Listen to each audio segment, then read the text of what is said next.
Okay, I am gonna wait for few minutes ताकि कुछ और 2-3 जो स्टूडेंट्स हैं वो ज्वाइन कर लें. Okay.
Okay, 6 students have joined, so I am gonna start the lecture. ये लेक्चर जो है वो बहुत बेसिक है प्लांट पैथोलॉजी का. आपका जो पहला टॉपिक है कोर्स आउटलाइन के मुताबिक वो हिस्टोरिकल कॉन्टेक्स्ट है प्लांट पैथोलॉजी का.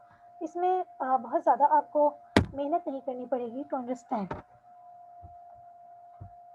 ये प्लांट पैथोलॉजी किस तरीके से अराइज हुई, कैसे डेवलप हुई, इनिशियली लोग क्या समझते थे पैथोजेंस के बारे में, क्या क्या होता था.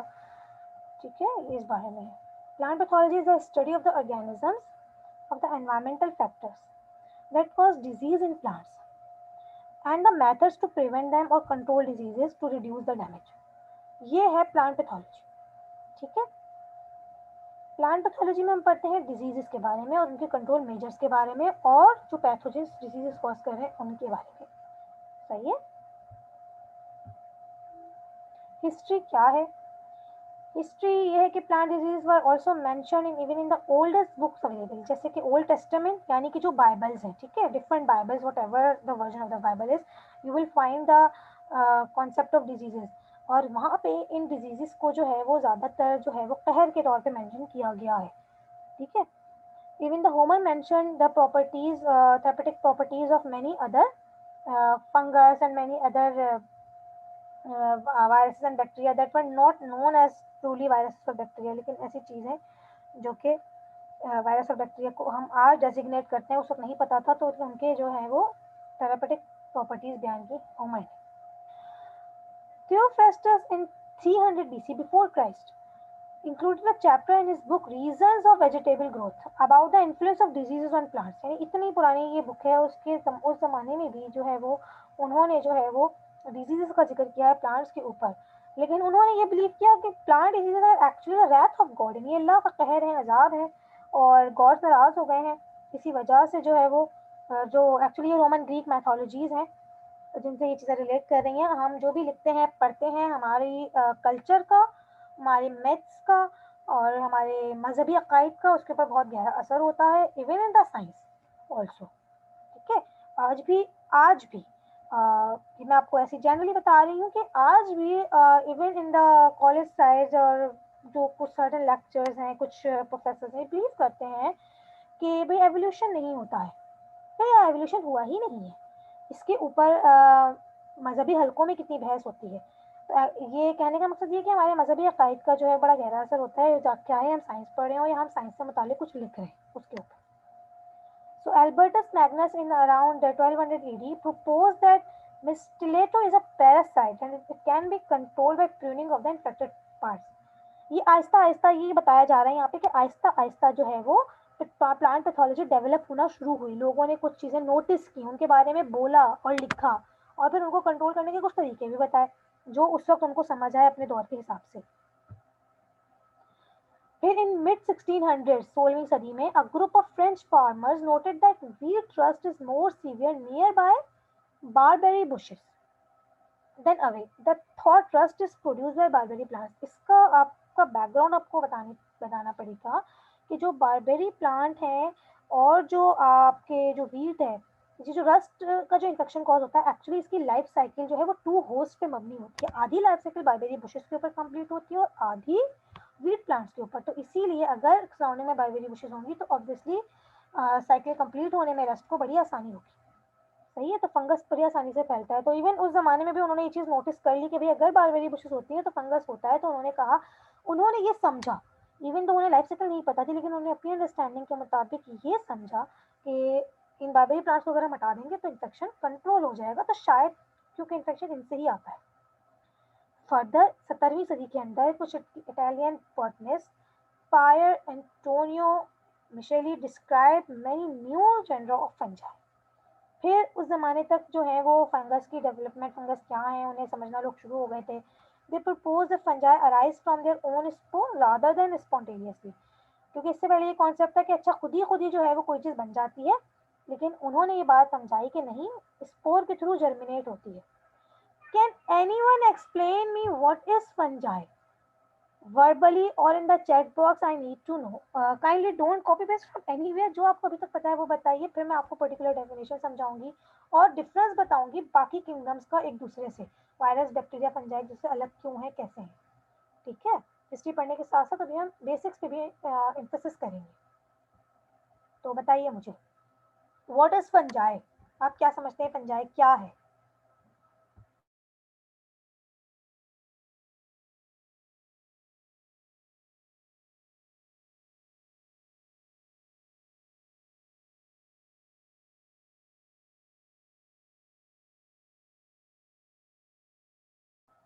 So anyone is not ready to reply me?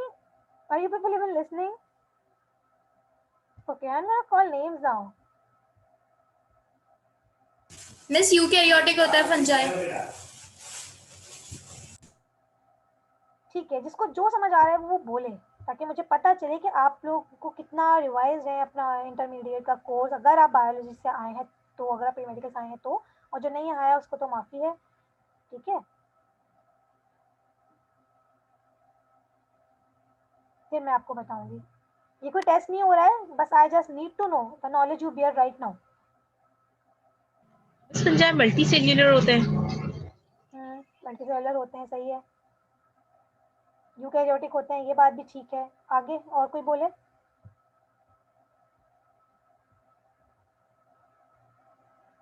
अभी जो समझ आ रहा है ना वो बोले। मिस फंजाई फर्मेंटेशन भी करते हैं। जी करते हैं।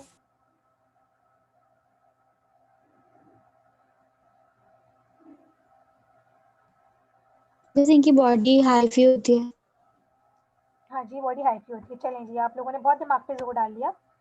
अब मैं आपको बताती हूँ, फंजाई यूकैरियोटिक होते हैं। ठीक है, ये बात ठीक है।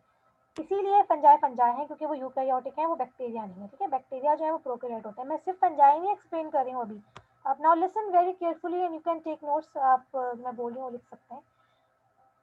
मैं डिफरेंस बता रही हूँ आपको साइड बाय साइड दूसरी चीज़ों से इसका। देखिए किंगडम्स जो बने हैं वो कैसे बने हैं, एक चीज दूसरे से अलग है इसीलिए बने हैं, ठीक है। अभी वैसे करंटली जो है वो हम 7 किंगडम्स कहते हैं, लेकिन मैं आपको बहुत बेसिक बता रही हूँ 5 किंगडम्स के मुताबिक, जो आपने इंटरमीडिएट में भी पढ़ा था, ठीक है। फर्दर मैं आपको 7 किंगडम क्लासिफिकेशन भी बताऊंगी आगे। वायरस जो है वो इन 5 किंगडम में से किसी में भी इंक्लूडेड नहीं, क्यों? क्योंकि वायरस जो है वो लिविंग एंटाइटी शुमार नहीं होते हैं, हम इन्हें कहते हैं कि बॉर्डर लाइन पे हैं, तो इन्हें जीने के लिए अपनी लाइफ साइकिल पूरी करने के लिए किसी और होस्ट का सहारा लेना पड़ता है, that is why viruses are viruses, okay. they are neither prokaryote, they are neither eukaryote because they are not considered as a cell। अब बात करते हैं उन ऑर्गेनिज्म की जो कि सेल पे मबनी है, वो कौन से हैं? बैक्टीरिया है, फंजाई हैं, प्लांट, एनिमल्स, ठीक है, ये सारे। बैक्टीरिया जो है वो प्रोकैरियोट्स होते हैं। What are prokaryotes? अब ये मुझे बिल्कुल सही जवाब मिल जाए, व्हाट आर प्रोकैरियोट्स?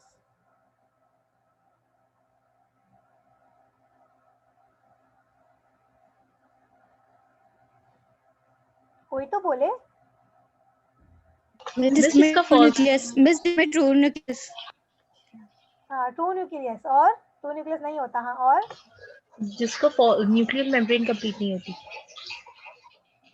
अच्छा ये ना बहुत ही बचकाना सी डेफिनेशन है जो ट्रू न्यूक्लियस वाली है। I don't believe in the word true nucleus, लेकिन nobody believes in that word. ये 6-7 क्लास के बच्चों की डेफिनेशन होती है। सही बात यह है कि कोई भी मेम्ब्रेन बाउंडेड ऑर्गेनल्स प्रेजेंट नहीं होते। मेम्ब्रेन बाउंडेड ऑर्गेनल्स तमाम ऑर्गेनिज्म के एक मेम्ब्रेन होती है, एक स्किन लेयर होती है ना, तो ऐसे तमाम ऑर्गेनल्स जो हैं वो सेल के अंदर प्रेजेंट ही नहीं होते। माइटोकॉन्ड्रिया नहीं होगा, वैक्यूल नहीं होगा, क्लोरोप्लास्ट नहीं होगा, ठीक है, न्यूक्लियस नहीं होगा। तो फिर क्या होता है? होता ये है कि साइटोप्लाज्म प्रेजेंट होता है और साइटोप्लाज्म के अंदर कुछ इक्का दुक्का राइबोसोम्स होते हैं। अच्छा राइबोसोम जो है वो ऑर्गेनल नहीं है। राइबोसोम्स क्या है? राइबोसोम में खुद भी एक प्रोटीनेशियस बॉडी होती है, सही है। राइबोसोम्स कुछ प्रेजेंट होते हैं और जो जेनेटिक मटेरियल है वो साइटोप्लाज्म में बीच में सेटल डाउन होता है, सिचुएटेड होता है, ठीक है। तो ये होते हैं प्रोकैरियोट्स। यूकैरियोट्स कंप्लीट सेल जिसके अंदर सब सारे ऑर्गेनल्स प्रेजेंट होंगे, डिपेंडिंग के वो प्लांट है या एनिमल है उस हिसाब से। अच्छा जी, अब जो बैक्टीरिया है वो प्रोकैरियोट्स है, इसलिए वो दूसरे किंगडम में इंक्लूडेड है, किंगडम मोनेरा या किंगडम प्रोकैरियोट्स, प्रोकैरियोटाई भी कहते हैं। फर्दर मूव करते हैं प्रोटोक्टिस्टा। प्रोटोक्टिस्टा की कहानी बिल्कुल अलग है, ये मैं आपको फर्दर सबसे अलग बताऊंगी। आगे मूव करते हैं फंजाई के ऊपर। तो फंजाई और बैक्टीरिया क्यों अलग है, या फंजाई और प्लांट क्यों अलग है, ये भी ये साथ साथ समझ लें। फंजाई यूकेरियोट भी होते हैं, मल्टी सेलुलर भी होते हैं, ठीक है, ये बात हो गई तय। अब फंजाई यूकेरियोटिक भी है, मल्टी सेलुलर भी है, लेकिन फंजाई के पास जो है वो क्लोरोप्लास्ट नहीं होता है, इसीलिए फंजाई इन्फेक्शियस है, इसीलिए फंजाई पैरासिटिक है, इसीलिए फंजाई एक पैथोजन है। क्यों? क्योंकि उसके पास क्लोरोफिल नहीं है, वो अपना खाना खुद नहीं बना सकते। That is why they need to infect other, they need to be parasitize other bodies, other sources, other hosts, whether they are humans, whether they are animals or whether they are plants, ठीक है। Plants को infect करते हैं, इसीलिए हम यहाँ पे plant pathology के अंदर फंजाई को पढ़ते हैं। क्लोरोफिल नहीं होता है, बॉडी जो है वो हाइफी होती है, हाइफी पे मुश्तमिल होती है।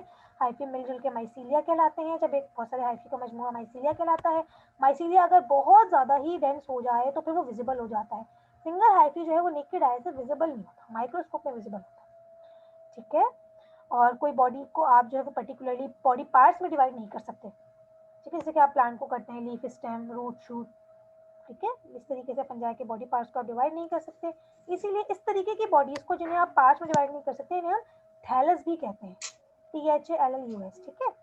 इसीलिए एलजी की भी थैलस कहलाया जाता है। एलजी क्योंकि आप लीफ, रूट, शूट ऐसे नहीं बोल सकते उसके स्ट्रक्चर को, वो सेल पे मुश्तमिल एक स्ट्रक्चर होता है, फैला हुआ पत्ते जैसा ही होता है, लेकिन पत्ता भी नहीं होता।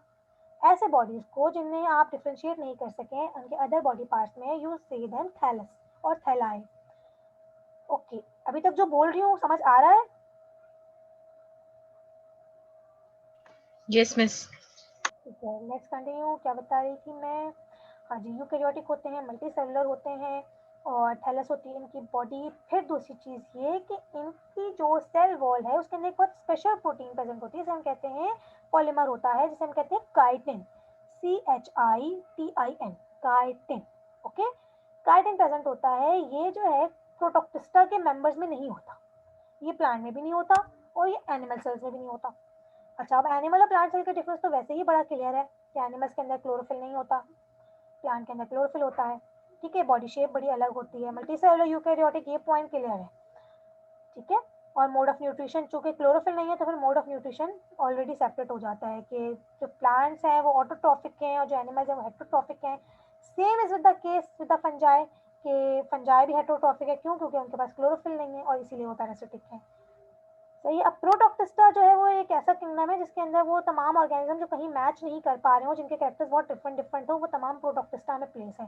जिनके कुछ कैरेक्टर्स एलजी से मैच कर रहे हैं, कुछ कैरेक्टर्स फंजाई से मैच कर रहे हैं, लेकिन ट्रूली मैच नहीं करते, ठीक है। तो वो जब मैं आपको किंगडम सिस्टम्स पढ़ाऊंगी तो फिर इंशाल्लाह मैं आपको अलग से पढ़ाऊंगी डिटेल में। अभी आपको बेसिक समझ आई कि फंजाई क्या है और क्यों फंजाई फंजाई है? जी मिस। ओके। अच्छा, घर में कभी फंजाई देखा लगा हुआ देखा है कहीं?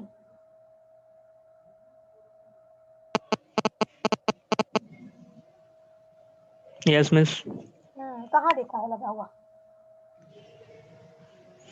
मिस प्लांट्स वगैरह में देखा है बहुत बार, बेड पे भी देखा और बाकी जगह पे।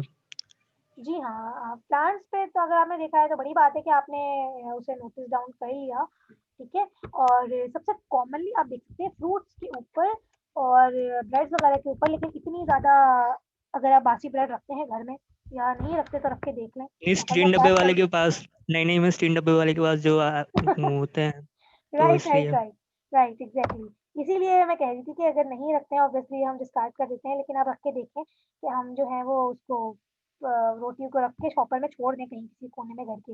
आजकल ऑरेंजेस आए हैं, ऑरेंजेस के ऊपर बड़ा आसान है, आप किसी भी घर में डैम्प कॉर्नर के अंदर, damp and dark, not necessary to be exactly damp के पानी की बरसात हो रही हो, ऐसा जरूरी नहीं है। अपने कमरे में किसी ऐसे कॉर्नर में जहाँ बहुत ज्यादा लाइट ना पड़ती हो, उस कोने में ऑरेंज रख के छोड़ दें। You will see the infection of the fungus and I will tell you the what fungus it is by just looking at it, ठीक है। फिर आप दिखाइएगा मुझे, ये आप लोगों का होम असाइनमेंट है कि अपने घर में से कोई भी एक चीज, कोई भी एक फ्रूट क्रॉप उठाएं और मुझे बताएं अगर आपको लगता है इस पे फंगस इन्फेक्शन है, then I will tell you what it is and if it is a fungal infection or not, miss ठीक कितने है दिन के लिए? जी। कितने दिन के लिए?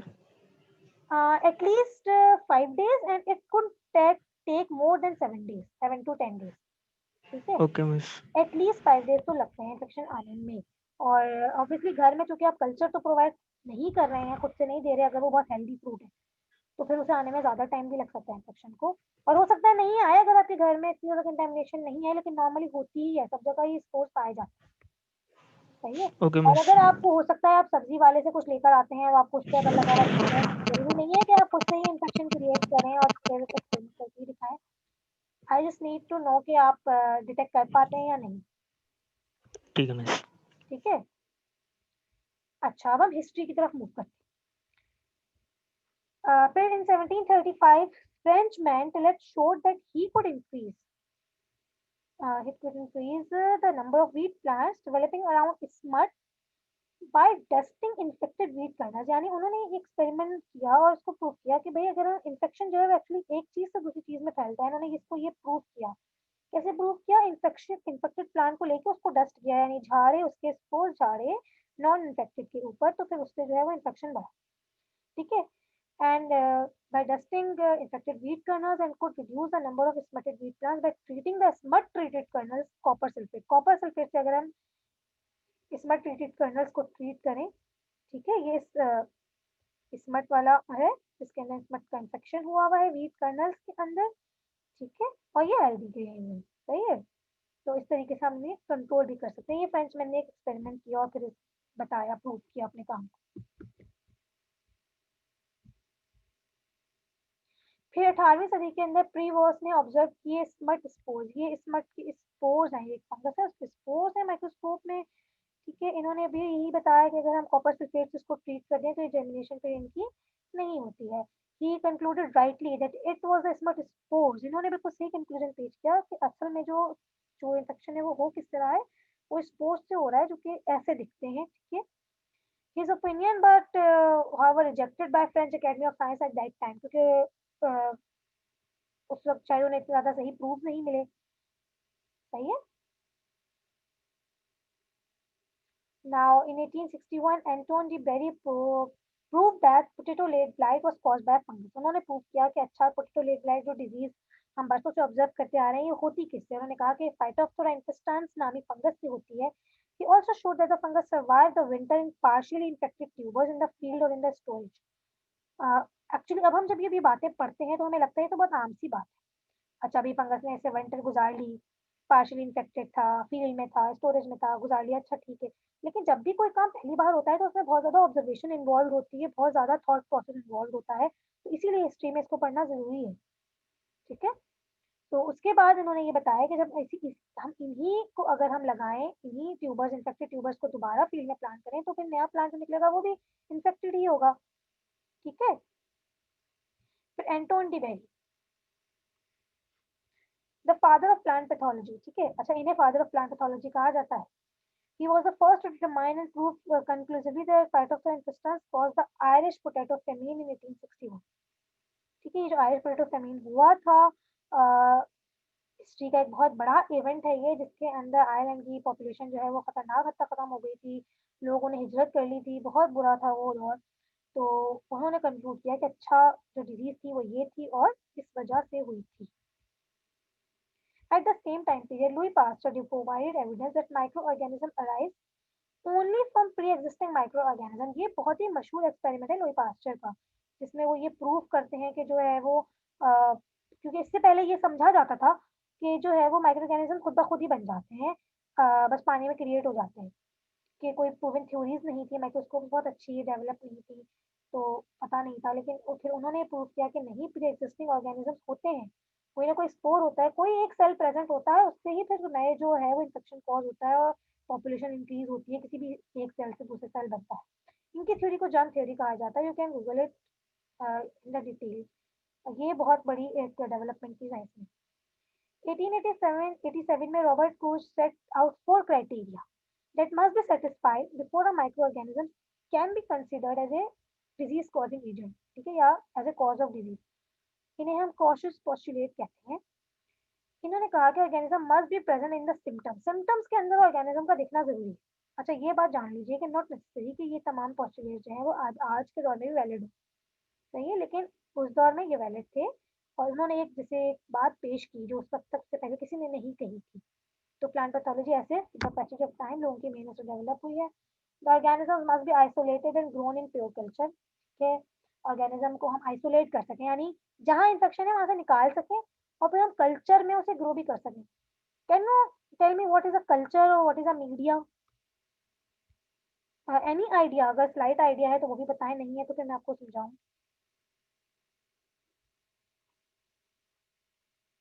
Any slightest idea of what is a culture or what is a media plate? Media जहाँ पर हम माइक्रो ऑर्गेनिजम्स को ग्रो करते हैं, हाँ जी, बिल्कुल सही। मतलब मीडिया प्रोवाइड करके। हाँ, मीडिया प्रोवाइड करते हैं और कल्चर बनाते हैं। मीडिया के ऊपर पैटी प्लेट के अंदर हम कोई भी मीडिया जो है वो बना सकते हैं। मीडिया आर्टिफिशियल बनाए जाते हैं, एगार की हेल्प से एगार डाला जाता है। जो भी न्यूट्रिएंट उस पर्टिकुलर पैथोजन को रिक्वायर है वो प्रोवाइड किए जाते हैं। अगर बैक्टीरिया है तो उसको ये अलग न्यूट्रिएंट रिक्वायरमेंट्स होती है। फंजाई है तो फंजाई बड़ी आसानी से सिर्फ और सिर्फ शुगर मिक्सचर के अंदर ही डेवलप कर जाता है। कैसे बनाते हैं? सबसे सिंपल जो मीडिया है वो पीडीए कहलाता है, पोटैटो डेक्सट्रोज एग। पोटैटो का स्टार्च निकालते हैं उबाल के, यानी बस उसका पानी लेते हैं, उसके अंदर एगर मिलाते हैं, शुगर मिलाते हैं। तो एगर को मिलाने के बाद इन सबको एक्चुअली सैनिटाइज किया जाता है, यानी ऑटोक्लेव किया जाता है एक बड़े हाई प्रेशर कंटेनर के अंदर। उसके बाद हम जो है उसे पोर करते हैं पैटी प्लेट्स के अंदर इन सैनिटाइज्ड एनवायरनमेंट। फिर उसको अगर हम कल्चर प्रोवाइड करें, यानी इनोकुलेट करें ऑर्गेनिज्म को, तो फिर वो कल्चर बन जाता है, ठीक है? प्योर कल्चर उसका बनना चाहिए ऑर्गेनिज्म का, ये इन्होंने कहा, ठीक है? अगर नहीं बनता है तो फिर वो कहेंगे कि नहीं भाई नहीं, ये तो डिजीज कॉजिंग एजेंट नहीं। अच्छा जी, when the organism is inoculated into a healthy plant, the host must produce the same symptoms। अगर हम वहां से ऑर्गेनिज्म को लेके उसको किसी हेल्दी प्लांट में इनोकुलेट करें तो सेम सिम्टम्स आने चाहिए, तभी हम कहेंगे कि कोई डिजीज है और किसी पैथोजन की वजह से हुई, ठीक है? काफी हद तक इनके पॉइंट जो है वो सही है, सिवाय कुछ एक बातों के जो कि आप फर्दर समझते जाएंगे वक्त के साथ साथ। द रिकवर्ड ऑर्गेनिज्म, वो ऑर्गेनिज्म जो कि हमने निकाला है, must have same characters as the original organism. यानी हमने जिस प्लांट को इन्फेक्ट किया उसमें से जब हम ऑर्गेनिज्म को निकालें तो वो बिल्कुल सेम हो, वैसा ही हो जहाँ जो हमारे ओरिजिनल इन्फेक्टेड प्लांट में से हमने लिया था। German microbiologist working with ancestors of sheep who developed a protocol of providing pathogenicity in 1876. ये है रॉबर्ट कोच का एक अच्छा सा तारुफ, ठीक है कि ये वो है. In 1885, Professor Pierre Alexis discovered board of mixture for the control of downy mildew disease of grapevine, and this is still being used. This mixture हम अभी भी यूज करते हैं, क्रॉप्स के अंदर यूज किया जाता है, बहुत अच्छा कंट्रोल देता है ये डाउनी मिल्ड्यू डिजीज का. ठीक है. Millardit found best combination of copper sulfate, lime and water in this ratio 8:10:100 for controlling downy mildew affected vines. Grape vines की यहाँ पे बात हो रही है ना, जो अंगूर के बागात होते हैं उनकी, कि उनके ऊपर बड़ी आसानी से जो है वो फंगस लगता है, उसको इस तरीके से कंट्रोल किया जा सकता है बोर्ड ऑफ मिक्सचर के थ्रू. ठीक है. अच्छा जी. Once it was thought that the diseases were caused by the gods, or they are caused by the gods, or you can say कि उनका रैथ है, उनका कहर है एक, जो कि और नाराज हो गए हैं, हमने कुर्बानी नहीं दी या कोई बुरा काम हुआ है कौम के अंदर, तो फिर उस देवता जो है वो हमसे खुश नहीं है, तो ये उनकी वजह से होता है. तो मैथोलॉजीज जो है ये भाई मैथोलॉजीज है, उन्होंने ये इवॉल्व की. ठीक है. ग्रीक्स ने और रोमन्स ने. अच्छा, ये तमाम जो है वो डिफरेंट बाइबल्स के नाम है. ठीक है. जिसके अंदर इनके अंदर जो है वो डिफरेंट पैराग्राफ के अंदर, डिफरेंट चैप्टर्स के अंदर जो है, चैप्टर नंबर 4 पेज 9 इस तरीके से लिखा हुआ है. तमाम डिजीज का जिक्र है. तमाम नहीं मतलब बहुत सारी जो जमाने में कॉमनली फाउंड थी और कॉमनली ऑब्जर्वेबल थी, जैसे कि ब्लाइट है, मिल्ड्यू है. ठीक है. ये बहुत आसानी से नोटिसेबल थी, तो इनका जिक्र है. तो एक्चुअली डिजीजेस जो है वो आज की पैदावार नहीं है, ये हमेशा से है दुनिया में. हम ये नहीं कह सकते जैसे कि बहुत सारी चीज़ों को हम ज़माने पे डाल देते हैं, आज ये होता है, आज वो होता है, तो अब खराब है. नहीं, पैथोजेंस दुनिया में हमेशा से हैं और हमेशा से डिजीज कॉज करते आ रहे हैं. That you can link with the history even bye these proofs. Okay. समझ आई ये बात जो बोला है जी अभी तक? मिस.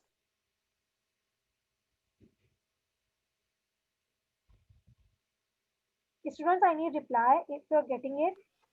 यस जी मिस. मिस, आगे miss. समझ में. सही है. अच्छा जी, हमारा जो है वो टाइम जो है वो हो चुका है लेक्चर का. So we will continue at this lecture and we will start new topic also in the next class. Okay, if you have any question then you can ask. No, Then I will miss. end the lecture. ठीक है. अगर सवाल नहीं है तो भी okay कर दें, और अगर सवाल है तो पूछ लें, फिर मैं लेक्चर एंड करूंगी इन आफ्टर मिस कोई क्वेश्चन नहीं है. यस मिस, कोई नहीं है. ओके. 2 लोगों ने कहा है कोई क्वेश्चन नहीं है, बाकी No miss, कोई सब क्वेश्चन आगे नहीं. clear है. Okay fine. Thank you for your presence and I hope इससे ज़्यादा अच्छी प्रेजेंस मिलेगी मुझे नेक्स्ट क्लास में. सही है. तो सी यू इन द नेक्स्ट इंशाल्लाह. Class. Thank you okay so miss, much. Thank you. Allah Hafiz.